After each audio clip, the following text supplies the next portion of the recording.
आपल्या चॅनलवरती सर्वांचं अगदी मनापासून स्वागत आहे। तर लवकरच गणपती बाप्पांचं आगमन होणार आहे। 7 सप्टेंबर शनिवारी श्री गणेश चतुर्थी आहे। या दिवशी गणपती बाप्पांचं आगमन आपल्या घरामध्ये होणार आहे।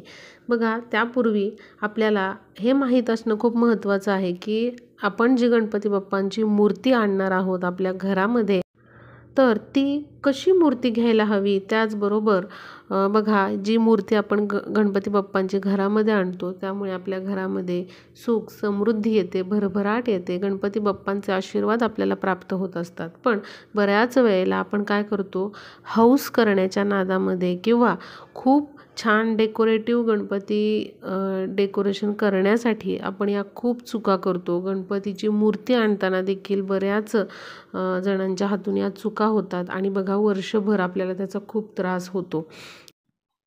आणि बघा, यामुळे घराला पण दोष लागू शकतात। बघा, हे मानणारे मानतात, न मानणारे याच्यावर बिलकुल विश्वास ठेवत नाहीत।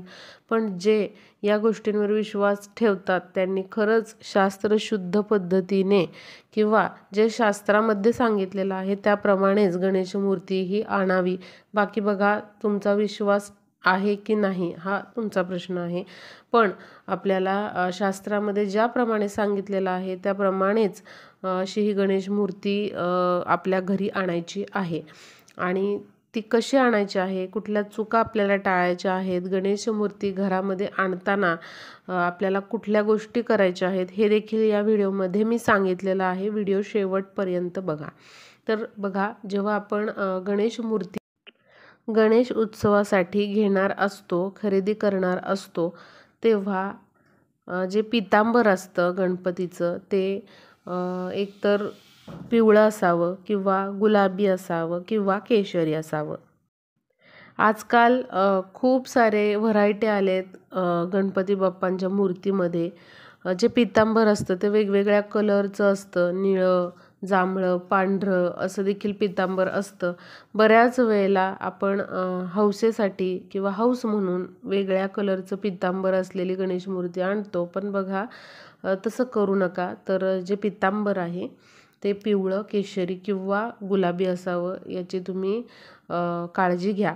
त्याचबरोबर गणपती जो आहे तो नेहमी डाव्या सोंडेचाच आणायचा आहे। म्हणजे घरगुती जो गणपती आपण आणत असतो किंवा जी मूर्ती गणपती बाप्पांची आणत असतो तर ती डाव्या सोंडेचीच असावी। कारण उजव्या सोंडेची जी मूर्ती असते गणपती बाप्पांची, तिचे खूप कठीण नियम असतात आणि खूप सोवळे किंवा नियम असतात त्याचे, ते आपल्याला घरी पाळणं शक्य नसतं, एवढे जास्त कडक नियम। त्यामुळे नेहमी आपल्याला डाव्या सोंडेचीच मूर्ती जी आहे तर घराच्या गणेश स्थापनेसाठी किंवा प्रतिष्ठापनेसाठी आपल्याला डाव्या सोंडेचीच मूर्ती आणायची आहे।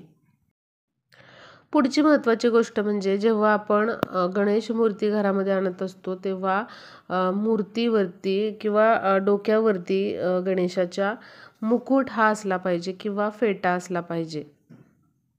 म्हणजे बऱ्याच वेळेला काय होतं, आपण बाल गणेश असा घ्यायला जातो किंवा बाल रूपातला गणेश आपण घेतो आणि त्या गणपती बाप्पाच्या डोक्यावरती मुकुट नसतो किंवा फेटा देखील नसतो।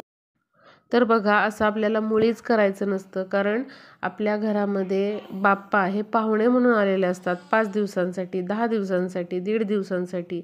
आणि पाहुण्यांच्या डोक्यावरती जर फेटा नाही किंवा मुकुट नसेल तर तो त्यांचा अपमान समजला जातो। बघा, आपल्या घरी पाहुणे आले तर आपण त्यांना टॉवेल टोपी देतो, त्यांचा मानसन्मान करतो।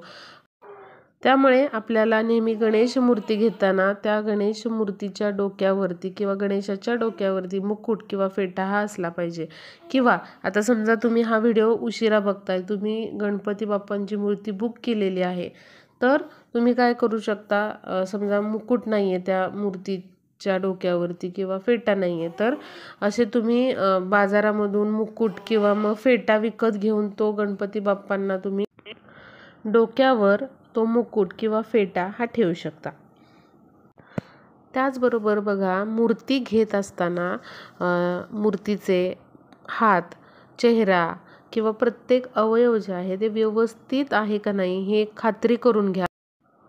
म्हणजे सगळे अवयव जे आहेत मूर्तीचे व्यवस्थित पाहिजे. कुठेतरी क्रॅक गेलेला, फुटलेली, चिरा गेलेली मूर्ती कधीही आपल्या घरामध्ये आणू नये. जर तशी मूर्ती असेल तर तुम्ही ती घरामध्ये आणू नका. आणि बघा, जरी तुम्ही आता ती मूर्ती आहे तुम्ही घरी घेऊन येत आहात आणि काहीतरी मध्येच मूर्तीला झालेलं आहे, घरी आणताना कुठेतरी ब्रेक झालेले आहे, काहीतरी तडा गेलेला आहे, तर तुम्ही ती मूर्ती जी आहे ती पुन्हा जिथून खरेदी केलेली आहे ज्या दुकानातून तिथे तुम्ही त्यांना देऊन टाका आणि दुसरी मूर्ती घ्या. पण अशी कुठल्या तरी अवयवाला तडा गेलेली मूर्ती कधीच घरामध्ये आणू नये. यामुळे घराला दोष लागतात. त्यामुळे बघा, ही एक गोष्ट खूप महत्त्वाची आहे, ती तुम्ही लक्षात घ्या. त्याचबरोबर बघा, पाटावर बसलेले, सिंहासनावर बसलेले गणपती बाप्पा जे आहेत ते शक्यतो आपण घरामध्ये आणायचे आहेत. बऱ्याच वेळेला असं होतं की कुठल्या तरी हिंस्र प्राण्यांवर बसलेले गणपती बाप्पा असतात, जसं की सिंहावर, वाघावरती, गरुडावरती, सापावरती. तर चुकूनही आपल्याला अशा मूर्ती खरेदी करायच्या नाही. कारण जरी आपण गणेशाची मूर्ती आणत असलो तरी देखील जेव्हा आपण असे हिंस्र प्राण्यांवर बसलेल्या मूर्त्या आणतो तेव्हा एक हिंस्रपणा किंवा एक तामसी वृत्ती किंवा तसं वातावरण आपल्या घरामध्ये तयार होत असतं आणि ती मूर्ती तशी शुभ मानली जात नाही. त्यामुळे फक्त पाटावर, सिंहासनावर बसलेली मूर्ती तुम्ही घेऊन येऊ शकता. त्याचबरोबर कुठल्याही वेगवेगळ्या अवतारामध्ये अवतार धारण केलेल्या गणेश मूर्ती असतात, त्या पण आपल्याला आणायच्या नाही आहेत. फक्त गणेश मूर्ती जी आहे ती प्रॉपर गणेश मूर्तीच असली पाहिजे, गणपती बाप्पांचंच रूप असलं पाहिजे अशीच मूर्ती आणायची आहे. आजकाल आपण बघतो की वेगवेगळ्या अवतार धारण केलेल्या मूर्ती बाजारामध्ये असतात, जसं की पोलीस असतील किंवा डॉक्टर असतील किंवा अजून वेगवेगळे अवतार धारण केलेले असतात. पण अशी मूर्ती आपल्याला आणायची नाही. जी गणेश मूर्ती आहे ती प्रॉपर गणेश मूर्तीच असली पाहिजे अशीच आपल्याला आणायची आहे. मूर्तीचं जे मुख आहे ते हसरं असावं, अशा पद्धतीनेच ती मूर्ती आपल्याला आणायची आहे. त्याचबरोबर शंकर पार्वती बरोबर बसलेली जी गणेश मूर्ती आहे तीही आपल्याला आपल्या घरामध्ये गणेश पूजनासाठी आणायची नाही.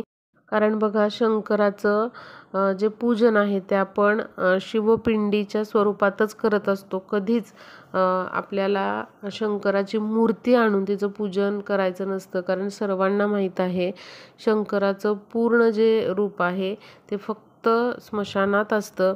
आणि जर आपल्याला पूजन करायचं असेल तेव्हा आपण शिवपिंडीचंच पूजन करत असतो. त्यामुळे बघा, अशी आपल्याला मूर्ती शंकर पार्वती बरोबर बसलेली गणेशाची मूर्ती आणायची नाही. किंवा वेगवेगळ्या रूपांमध्ये, देवांच्या रूपांमध्ये असलेली गणेशाची मूर्ती देखील आपल्याला आणायची नाही आहे. कारण बघा, प्रत्येक देवांची पूजा किंवा पूजा करण्याची पद्धत, मंत्र, स्तोत्र हे वेगळे असतात आणि आपल्याला अशा वेगवेगळ्या देवांच्या रूपातील गणेश मूर्ती आणून आपल्याला त्यांचे स्तोत्र, पूजा म्हणणं शक्य नसतं. त्यामुळे फक्त आपल्याला गणेश मूर्ती ही गणेशाच्या स्वरूपातलीच आणायची आहे, हे आपल्याला लक्षात घ्यायचं आहे. गणेश स्थापनेच्या दिवशी आपल्याला मंगल कलशाची स्थापना करायची आहे. जरी तुमच्या देवघरामध्ये मंगल कलश असला तरी देखील जिथे तुम्ही गणपती बाप्पांची प्रतिष्ठापना करणार असाल तिथे तुम्हाला एक मंगल कलश हा ठेवायचा आहे. जरी तुमचा घरचा गणपती 1.5 दिवसाचा असेल, 5 दिवसाचा असेल, 10 दिवसाचा असेल तर तेवढे दिवस तो मंगल कलश तिथे ठेवायचा आहे. आणि विसर्जनानंतर तुम्हाला त्या कलशातला जो नारळ आहे, जे श्रीफळ आहे, त्याचा प्रसाद बनवून तुम्ही घरच्या घरी खायचा आहे, हे आपल्याला लक्षात घ्यायचं आहे. गणपती बाप्पांचं जेव्हा आगमन होणार असतं तेव्हा आपण गणपती बाप्पांना जेव्हा घरी आणण्यासाठी जातो, जेव्हा घरातील पुरुष मंडळी गणपती बाप्पांची मूर्ती आणायला जातात तेव्हा त्यांच्या डोक्यावरती टोपी ही असायला पाहिजे किंवा रुमाल तरी असलाच पाहिजे. बिन टोपी घालता किंवा बिन रुमाल घेता कधीच गणपती बाप्पांची मूर्ती घरी आणायची नाही. त्याचबरोबर गणपती बाप्पांची मूर्ती घरी आणत असताना मूर्तीचं तोंड हे आपल्याकडं पाहिजे, म्हणजे समोर नाही पाहिजे. तर मूर्तीचे गणेशचं जे मुख आहे आणि आपलं मुख आहे ते समोरासमोर असलं पाहिजे, म्हणजे आपल्याकडे तोंड असलं पाहिजे. आणि जेव्हा तुम्ही घरामध्ये एंट्री करणार असाल तेव्हा मूर्तीचं जे तोंड आहे, मुख आहे, ते तुम्हाला तुमच्या घराकडे करायचं आहे. मूर्ती आणत असताना मूर्तीवरती लाल कापड हे झाकलेलं असावं गणेशाच्या मुखावरती, कारण बघा आपल्या गणेशाला कोणाची नजर लागू नये, त्यामुळे आपल्याला अशा पद्धतीने हे कापड जे आहे, लाल वस्त्र जे आहे ते गणेशाच्या मुखावरती झाकायचं आहे. आणि तुमच्या घरामध्ये आल्यानंतर जेव्हा औक्षण केलं जातं उंबरठ्यावरती, उंबरठ्याच्या तिथे, तेव्हा ते वस्त्र जे आहे ते काढायचं आहे. गणेश मूर्ती घरात जेव्हा तुम्ही आणता तेव्हा तुमच्या मुख्य प्रवेशद्वाराच्या तिथे तुम्हाला गणपती बाप्पांचं औक्षण करायचं आहे. आणि लक्षात घ्या, पहिल्यांदा आपल्याला गणपती बाप्पांवरून चपातीचा किंवा भाकरीचा तुकडा ओवाळून टाकायचा आहे, उतरवून टाकायचा आहे. त्याचबरोबर सगळ्यात महत्त्वाचं म्हणजे दही भात हा करायचा आहे आणि दही भात देखील गणपती बाप्पांवरून उतरवून टाकायचा आहे. आणि ज्या व्यक्तीच्या हातामध्ये गणेश मूर्ती आहे त्या व्यक्तीचं देखील औक्षण करायचं आहे. त्याचबरोबर त्या व्यक्तीच्या डोळ्यांना देखील थोडंसं पाणी लावायचं आहे. गणेश मूर्तीला देखील डोळ्यांना थोडंसं पाणी लावायचं आहे. आणि जी व्यक्ती गणेश मूर्ती घेऊन आलेली आहे तिच्या पायावर पाणी टाकायचं आहे आपल्याला. आणि नंतरच गणेश मूर्ती जी आहे औक्षण करून घरातील मुख्य स्त्रीने औक्षण करायचं आहे गणपती बाप्पांचं. जी व्यक्ती हातामध्ये मूर्ती घेऊन उभी आहे तर त्या व्यक्तीचं देखील औक्षण करायचं आहे. आणि त्यानंतर गणेशाचं स्वागत आपल्याला आपल्या घरामध्ये करायचं आहे. आणि आपल्या घरामध्ये प्रतिष्ठापना गणेश चतुर्थीच्या दिवशी करायची आहे. आणि अजून एक महत्त्वाचं म्हणजे आपल्याला जेव्हा आपण दुकानातून ही मूर्ती खरेदी करणार असू तेव्हा तिथे देखील तुम्हाला आरती करायची आहे. हे खूप महत्त्वाचं आहे, लक्षात घ्या. तुम्ही आरतीचं ताट घेऊन जायचं आहे. एक ताट न्या, कापूर न्या थोडासा, आणि त्याचबरोबर कुंकू गुलाल न्यायचा आहे, साखर तांदूळ न्यायचे आहेत, अगरबत्ती न्यायची आहे. आणि तुम्ही मूर्ती खरेदी केल्यानंतर तिथे तुम्हाला दुकानामध्ये आवर्जून आरती करायची आहे, हे लक्षात घ्या. सुखकर्ता दुःखहर्ता ही आरती तुम्हाला तिथे म्हणायची आहे. बाप्पाचा औक्षण तिथे पण करायचं आहे तुम्हाला. गुलाल, कुंकू, अक्षता, साखर हे सगळं वाहून घ्यायचं आहे. आणि अशा प्रकारे तिथे देखील आरती करून नंतरच तुम्हाला ती मूर्ती जी आहे ती घेऊन यायची आहे. आणि सगळ्यात महत्त्वाचं म्हणजे मूर्ती खरेदी केल्यानंतर कोणी तुम्हाला मूर्तीची किंमत विचारली तर कधीच तुम्हाला मूर्तीची किंमत ही कोणाला सांगायची नाही. कारण बघा, देवाची कधीच अशा प्रकारे पैशामध्ये तुलना करू नये. त्यामुळे कोणी तुम्हाला मूर्तीची किंमत विचारली तरी देखील त्यांना ती सांगायची नाही. जेव्हा तुम्ही खरेदी करता ती मूर्ती तेव्हा त्या मूर्तीच्या किमतीविषयी कोणाशी बोलायचंही नाही किंवा स्वतः सांगायचं नाही. आणि कोणी विचारलं तरी देखील त्यावरती तुम्हाला काहीच बोलायचं नाही, हे लक्षात घ्या. कारण देवांची किंमत कधीच केली जात नाही. आणि मूर्ती घेत असताना देखील खूप जास्त बार्गेनिंग करू नका किमतीसाठी. तर अशा प्रकारे आपल्याला या गोष्टींचं पालन हे करायचं आहे. तर बघा, बऱ्याचशा गोष्टी याच्यातील तुम्हाला माहीत असतील किंवा नसतील, पण व्हिडिओला शेअर करा, म्हणजे ज्यांना यातील काही गोष्टी माहीत नाही आहेत त्यांना देखील या कळतील. आणि या चुका ज्या आपल्या हातून घडत असतात मूर्ती खरेदी करत असताना त्या घडणार नाहीत. आणि त्याचबरोबर ज्या काही गोष्टींचं आपल्याला पालन करायचं असतं गणेश मूर्ती घरात आणताना ते देखील सर्वांना कळेल. सर्वांना माझ्या चॅनलकडून गणेश चतुर्थीच्या, गणेश उत्सवाच्या खूप खूप शुभेच्छा.